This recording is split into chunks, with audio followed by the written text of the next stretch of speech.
नमस्कार मित्रमैत्रिणींनो, आज आपण क्रांतीज्योत सावित्रीबाई फुले यांच्याविषयी सुंदर भाषण व निबंध बघणार आहोत। सातारा जिल्ह्यातील नायगाव येथे 3 जानेवारी 1831 रोजी सावित्रीबाई यांचा जन्म झाला।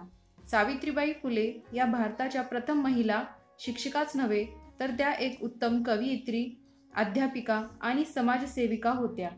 त्यांचे पती ज्योतिराव फुले यांच्यासोबत त्यांनी भारतातील महिलांचे अधिकार सुधारण्यात महत्त्वाची भूमिका बजावली। सावित्रीबाई फुले महाराष्ट्रातील सामाजिक सुधारणा चळवळीतील एक महत्त्वाची व्यक्ती म्हणून त्या ओळखल्या जातात। त्यांनी आपले संपूर्ण आयुष्य महिलांना शिक्षित करण्याकरता आणि त्यांना त्यांचा हक्क मिळवून देण्याकरता खर्ची घातले। त्यांनी शिक्षण पूर्ण केल्यानंतर त्यांचा उपयोग समाजातील महिलांना शिक्षित करण्यासाठी करावा असा विचार त्यांनी केला। पण हा विचार एखाद्या आव्हानापेक्षा कमी नव्हता, कारण त्या काळात महिलांना शिक्षणाची परवानगी नव्हती।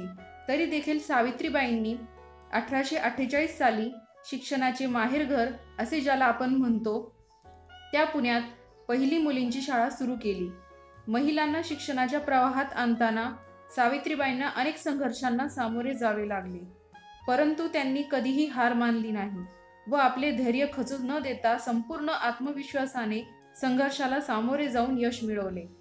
शिक्षणाची महती गाताना सावित्रीबाई म्हणतात, विद्या हे धन आहे रे श्रेष्ठ साऱ्या धनाहून, तिचा साठा ज्यापशी तो ज्ञानी मानिती जन। भारतीय स्त्रियांना शिक्षणाची दरवाजे खुली करून देणाऱ्या शिक्षणाची गंगोत्री क्रांतीसूर्य महात्मा फुले यांना सत्यशोधक मार्गात साथ देणाऱ्या क्रांतीज्योती सावित्रीबाई फुले यांना त्रिवार अभिवादन।